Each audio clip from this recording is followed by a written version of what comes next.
할렐루야.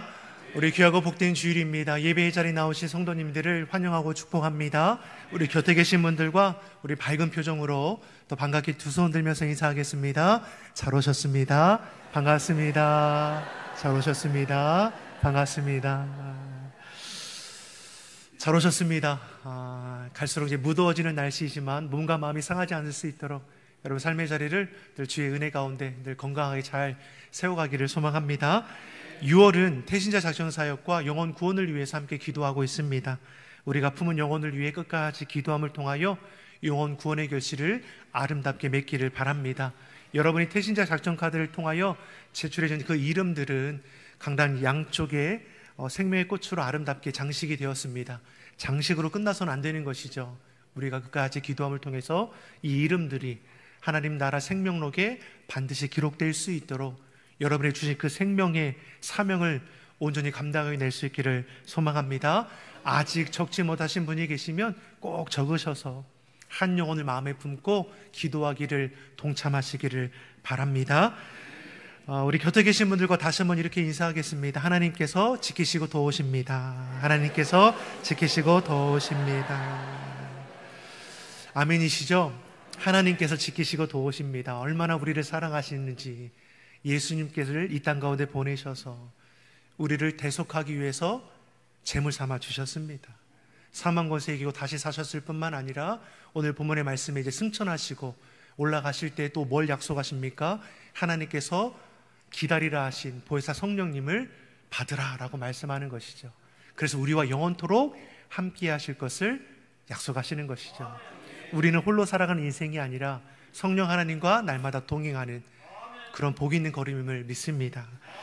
복음서의 말씀은 예수님의 탄생에서 승천까지의 일을 기록되어 있다면 사도행전은 예수님의 승천과 성령의 충만함을 입은 다음에 초대교회와 믿는 자들의 모습이 어떠한지를 증거해 줍니다. 성령의 충만함을 통해서 교회가 시작이 되었습니다. 성령 충만함 주의 성도들을 통해서 하나님의 놀라운 역사가 이루어지는 것을 우리가 보게 되는 것이죠. 3절에 예수님께서 제자들에게 하시는 말씀이 무엇입니까? 3절의 말씀을 우리 같이 보겠습니다.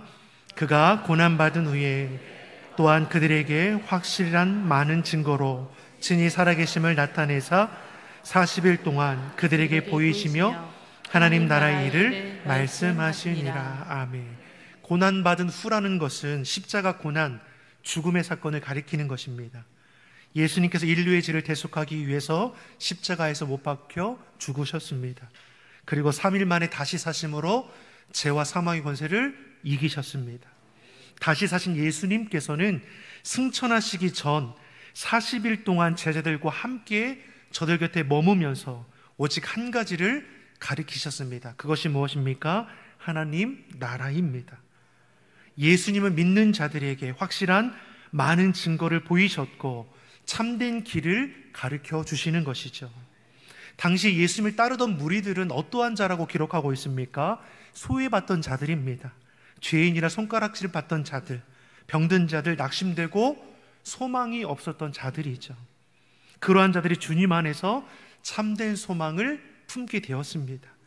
물론 십자가에 못 박히셨을 때에 그렇게 따르던 무리들이 다 흩어져서 도망하기도 했습니다. 그럼에도 예수님께서는 부활하신 이후에 저들을 긍휼히 여기심으로 저들의 삶의 자리에 찾아가셔서 위로해 주시고 3절에 말씀하는 것처럼 확실한 많은 증거를 저들에게 보이심으로 하나님의 나라의 그 일을 말씀해 주셨습니다.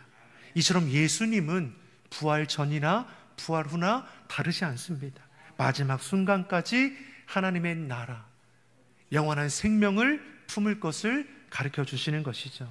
그러기에 4절 말씀에 거듭해서 강조하고 당부하는 말씀이 있습니다. 4절의 말씀을 우리 같이 읽어보겠습니다. 사도와 함께 모이사 그들에게 분부하여 이르시되 예루살렘을 떠나지 말고 내게서 들은 바 아버지께서 약속하신 것을 기다리라. 예수님께서는 제자들과 따르는 무리들을 향해서 뭘 말씀합니까? 예루살렘을 떠나지 말고 아버지께서 약속하신 것을 기다릴 것을 명령하시죠. 아버지께서 약속하신 것이 무엇입니까? 5절에 성령이라 말씀합니다. 이는 우리 삶의 초점과 관심이 하나님 나라에 있어야 함을 다시금 말씀해 주는 것이죠. 하나님의 삶의 초점을 세상이 아닌 하나님께 두고 하나님의 때를 기다리라는 것이죠. 기다린다는 것은 무엇을 말하는 겁니까? 준비하는 겁니다. 하나님의 말씀을, 주신 사명을 감당하기 위해서 준비가 되어야 합니다. 그 준비가 무엇입니까? 성령의 충만함을 입는 것이죠. 그런데 그러한 주님의 말씀에도 제자들이 되묻고 있는 것이 무엇입니까? 6절의 말씀입니다. 6절의 말씀을 같이 보겠습니다. 그들이 모였을 때에 예수께서 여짜어 이르되 주께서 이 이스라엘 나라를 회복하심이 이때이니까 하니. 예수님의 관심은 어디에 있습니까? 하나님 나라에 있습니다. 제자들에게 가르쳐 주는 거죠. 많은 증거를 보이시는 것도 왜 그렇습니까? 하나님 나라를 소유하라는 것이죠. 이렇게 예수님께서 거듭해서 말씀에도 불구하고 6절 말씀에 제자들의 관심이 어디 있습니까? 세상 나라에 있습니다. 이스라엘 나라가 회복하는 때가 지금입니까? 부활 승리를 경험하고도 불구하고 여전히 이들의 관심이 이 땅 가운데 머물러 있습니다. 여전히 이들은 정치적인 메시아를 기대하고 있다는 것이죠.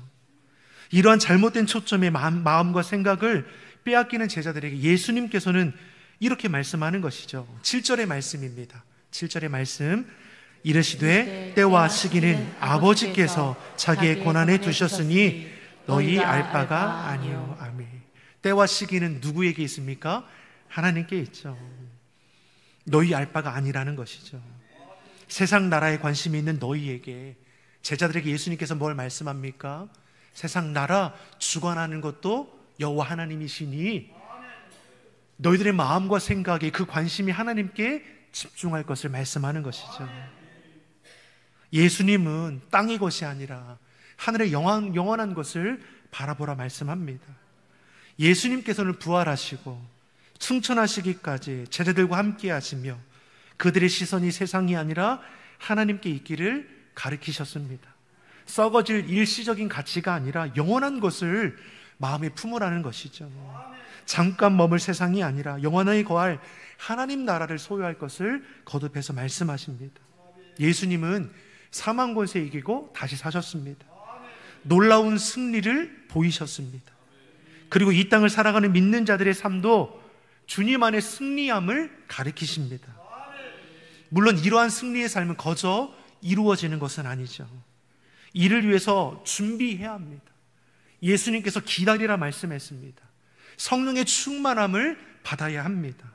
성령의 다스림, 성령의 은사가 우리에게는 필요합니다. 1장 8절에서 예수님께서 분명히 말씀하시죠. 같이 보겠습니다.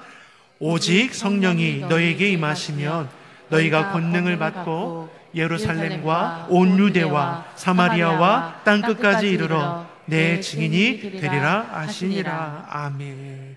성령이 임하면 권능을 받습니다. 그 권능은 무엇입니까? 하나님의 능력이죠.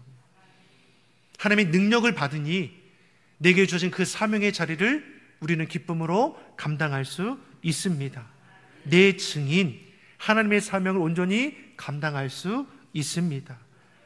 이미 예수님께서는 요한복음 14장 26절에서 분명히 말씀해 주셨습니다. 요한복음 14장 26절에서 우리 같이 한번 보겠습니다. 보혜사 곧 아버지께서 내 이름으로 보내실 성령, 그가 너희에게 모든 것을 가르치고 내가 너희에게 말한 모든 것을 생각나게 하리라. 아멘. 이미 예수님께서는 십자가에 달리시기 전에 십자가의 고난, 부활 승리, 승천하실 것까지도, 그리고 성령의 충만함을 입어야 할 것까지도 앞서 말씀해 주셨습니다. 성령이 임하면 권능을 받을 뿐만 아니라 예수님께서 가르치시고 말한 모든 것을 우리로 생각나게 하신다 했습니다. 우리는 연약하죠. 그래서 우리 마음의 생각과 고집대로 행할 때가 너무나 많이 있습니다. 그런데 성령이 우리 안에 임하시면 주의 말씀이 생각나게 하시고 내게 주신 그 사명을 감당할 수 있도록 우리 삶을 이끌어 가신다는 것이죠. 우리가 어떠한 문제를 만났다라고 했을 때 그 문제를 해결할 방법이 있으면 우리는 문제를 두려워하지 않을 것입니다. 그 역할을 성령님께서 해주신다는 것이죠. 그러니 내가 떠난 후에 좌절할 것이 아니라 성령의 충만함을 받으라 가르치는 것이죠. 물론 제자들은 보혜사 성령님이 무엇인지는 알지 못합니다. 하지만 예수님의 그 말씀을 기억하며 주님께서 기다리라 하신 그것을 위해서 힘써 기도하는 것을 이후의 말씀을 통해서 우리는 볼 수 있습니다. 예수님이 승천하신 이후에 제자들이 어떻게 합니까? 예수님의 말씀을 기억하고 예루살렘을 떠나지 않고 돌아와서 마가의 다락방에 모여서 아버지의 약속하신 것을 기다립니다. 여기에 승리의 비결이 있습니다. 먼저는 돌아오는 것이고 두 번째로는 기다리는 것입니다. 돌아오는 것의 중요성을 누가복음 17장에서 우리에게 가르쳐 주십니다. 예수님께서 나병 환자 10명을 고치신 사건이 기록되어 있습니다. 근데 이 사건의 핵심은 예수님이 병자를 고치신 기적 자체에 있는 것이 아니라 고침받은 이후에 회복된 사람에게 관심을 두고 있습니다.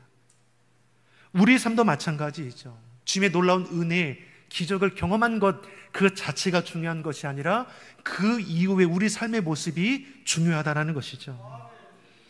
10명의 고침받은 자들 중에 사마리아 사람 한 사람만이 예수님께 돌아와서 감사의 영광을 돌립니다. 이때 예수님께서 그 사람에게 묻는 것이죠. 10사람이 다 깨끗함을 받지 아니하였느냐? 그 9은 어디에 있느냐? 예수님께서 어디에 초점을 두고 있습니까? 구원의 기쁨, 회복의 은혜를 경험한 이후에 그 삶에 초점을 두고 있습니다. 그 9은 어디에 있느냐? 은혜의 자리에 돌아오는 것이 얼마나 중요한 것을 우리에게 가르쳐 주는 것이죠. 돌아오는 신앙의 중요성을 우리는 기억해야 합니다. 우리가 매 주일 성수하죠. 예배의 자리를 기억하고 나오는 겁니다. 한 주간의 세상 속에 살다가 주의 말씀 따라 살지 못하는 그 연약감도 있지만 주일의 예배의 자리에 나와서 주의 말씀 앞에 나를 내려놓고 죄된 모습 회개하고 주의 은혜로 다시금 힘을 공급받아서 또 우리는 한 주간 힘써 살아갈 수 있습니다. 우리가 감사한 일이 있을 때는 어떻습니까? 감사의 예물로 하나님께 영광 드립니다. 왜 이것이 중요합니까? 돌아오는 신앙이 중요하기 때문이죠. 베푸신 하나님의 은혜, 하나님의 행하심을 인정함으로 감사하는 것이죠. 그런데 반면에 어리석은 사람의 특징은 무엇입니까? 하나님께 받은 은혜를 잊어버리죠. 그리고 세상으로 나아가 버립니다. 축복이 되지 못하게 되는 것이죠.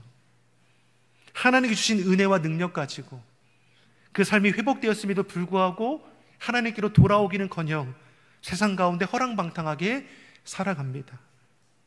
예수님의 제자들은 어떠합니까? 예루살렘으로 돌아왔습니다. 예수님의 승천 이후에 기도의 자리에 모였습니다. 이처럼 돌아오는 것이 중요합니다. 돌아와서 이들이 한 것이 무엇입니까? 예수님이 말씀하신 것을 기다렸습니다. 어찌 보면 믿는 자들의 그 삶은 기다림의 연속이 있죠. 하나님의 은혜를 기다립니다. 주의 능력을 사모합니다. 삶의 목적이 흔들릴 때 하나님께 주신 삶의 목적을 재확인하기 위해서 주의 말씀을 기다립니다. 가야 할 길을 모를 때, 불의한 일을 만날 때 하나님의 도우심을 기다립니다. 기다림이 중요하죠. 왜냐하면 그리스도인들은 자신의 힘과 능력으로 이 땅을 살아가는 자들이 아니기 때문입니다. 하나님의 말씀에 귀 기울이고 그 말씀 앞에 순종함으로 말씀의 능력으로 능히 이기는 자들이죠. 하나님의 행하심을 기다리는 것, 이것이 믿는 자들의 자세입니다. 분주하게 뛰기 전에 하나님의 은혜를 구해야 합니다. 주의 공동체가 모이면 함께 예배하고 기도함으로 우리 삶이 무장되게 하는 것이죠. 제자들이 예루살렘에 돌아와서 보혜사 성령님을 기다렸습니다. 어떻게 기다렸다고 말씀합니까? 읽지는 않았지만 우리 사도행전 1장 14절의 말씀을 같이 우리가 읽어보겠습니다. 여자들과 예수의 어머니 마리아와 예수의 아들과 더불어 마음을 같이하여 오로지 기도에 힘쓰니라. 아멘. 예루살렘에 돌아와 마가의 다락방에 모였던 그 인원이 대략 120여 명이라고 기록합니다. 이 많은 무리들이 모여서 뭘 했다고 말씀합니까? 오로지 기도에 힘썼습니다. 하나님께서 약속하신 보혜사 성령님을 어떻게 기다렸습니까? 기도에 힘쓰며 기다렸습니다. 기도할 때도 기다림이 중요하죠. 약속의 말씀을 의지하여 전심으로 기도하지만 권능을 주시는 분은 우리 하나님이십니다. 내가 바란다고 한순간에 성취되는 거 아닙니다. 때와 기한은 하나님께 속한 것이니 하나님의 때를 바라보며 기다릴 줄 알아야 합니다. 지금 믿음의 무리 120여 명은 자신들의 유익을 구하는 것이 아니라 주님의 말씀 따라 성령을 구하고 있습니다. 전심으로 기도하죠. 이와 같이 기다리는 자들, 믿음으로 행하는 자들에게 성령의 충만함이 임했습니다. 사랑하는 성도 여러분, 저와 여러분도 하나님을 향한 기다림이 있기를 바랍니다. 은혜에 대한 사모함이 있기를 바랍니다. 내 힘과 능으로 할 수 없음을 고백하며 성령의 다스림 받기를 사모하는 우리의 모습이 되기를 예수님의 이름으로 축원합니다. 이렇게 온 마음을 다해 힘써 기도하다가 10일 만에 성령의 충만함을 입게 됩니다. 전심으로 기도한 지 10일이 되었을 때에 하나님의 약속이 성취가 되었습니다. 물론 이 10일이라는 시간이 정해진 시간이 아닙니다. 예수님께서는 기다리라 말씀하셨지 그때가 언제인지는 알려주지 않았습니다. 다시 말해 이 믿는 자들이 마음을 같이 전심으로 기도하다가 10일째 응답이 되었지만 그렇지 않았을지라도 30일이 되어도 2달이 되어도 반년이 되어도 1년이 되어도 이들은 약속의 딸을 기다리고 기대할 줄 알았을 것이죠. 이렇게 할 수 있는 이유가 무엇입니까? 저들의 삶의 목적이 분명하기 때문입니다. 반대로 우리가 실패하고 넘어지는 이유가 무엇입니까? 자꾸만 우리의 목적이 변질되기 때문입니다. 여러분, 믿는 사람들에게 이 땅을 살아가는 목적이 무엇입니까? 라고 물어보면 무엇이라고 대답합니까? 제가 여러분에게 물어보겠습니다. 여러분, 이 땅을 살아가는 목적이 어디에 있습니까? 어디에 있습니까? 우리는 하나님의 영광을 위해 산다고 고백하죠. 아멘이시죠? 우리의 삶을 통해서 하나님께 기쁨이 되기를 원한다고 고백합니다. 우리가 숨쉬는 이유가 어디 있습니까? 일하는 이유는 또 어디 있습니까? 먹고 자는 이유가 어디 있습니까? 하나님의 영광을 위해서입니다. 이것이 분명해야 우리 삶이 결코 흔들리지 않습니다. 숨쉬는 이유가 어디 있습니까? 하나님의 영광이 있습니다. 일하는 이유가 어디에 있습니까? 먹고 자는 이유가 어디에 있습니까? 하나님의 영광을 위해서입니다. 나의 삶을 들여서 하나님 영광 받으셔야죠. 그런데 우리가 그렇게 살아갑니까? 그렇지 못하죠. 목적이 변질되니까 자꾸만 기다려도 응답이 없습니다. 그래서 그리스도인들은 하나님 앞에 분명한 고백과 함께 그렇게 살기 위해서 몸부림 쳐야 합니다. 내 힘으로 할 수 없으니까 성령의 도우심을 구하는 것이죠. 또한 우리가 실패하고 좌절하는 이유가 그 공급받지 못하기 때문입니다. 아무리 좋은 가전제품을 내가 구입해 놓아도 전기가 공급되지 않으면 아무 소용이 없습니다. 우리도 마찬가지이죠. 하나님의 능력을 공급받아야 하는데 공급받지 못하니 주어진 그 사명을 우리가 온전히 감당하지 못합니다. 창조 질서가 깨어지게 되는 것이죠. 그러니 기억하십시오. 우리가 능력 있게 살아갈 수 있는 것은 주님이 주시는 그 능력과 힘을 의지하기 때문입니다. 그 힘을 다 써버리고 공급받지 못하면 우리는 좌절하고 넘어지게 되는 것이죠. 그래서 예수님께서 나는 포도나무요 너희는 가지라 말씀했습니다. 요한복음 15장 5절에서 분명히 우리에게 이렇게 가르쳐 주셨습니다. 우리 같이 한번 읽어보겠습니다. 나는 포도나무요 너희는 가지라. 그가 내 안에 내가 그 안에 거하면 사람이 열매를 많이 맺나니 나를 떠나서는 너희가 아무것도 할 수 없음이라. 아멘. 나를 떠나서는 너희가 아무것도 할 수 없음이라. 능력은 내게 있지 않습니다. 능력 주시는 주님 안에 내가 모든 것을 할 수 있습니다. 사명은 내가 감당하는 것이 아니라 하나님께서 나를 통해서 감당케 하시는 것이죠. 제자들이 예수님이 떠난 후에도 좌절하거나 낙심하지 않고 승리할 수 있었던 것은 이처럼 분명한 목적을 가지고 전심으로 기도하는 가운데 성령의 충만함을 입었기 때문입니다. 그리고 성령님께서 저들의 삶을 다스려 주시니 가는 곳마다 놀라운 성장과 부흥의 역사가 일어났을 뿐만 아니라 병든 자들이 고침을 받았고 귀신 들린 자들이 노임을 받았고 곳곳에 주의 몸된 교회가 세워지는 역사를 우리는 볼 수 있는 것이죠. 이 시대라고 다릅니까? 그렇지 않죠.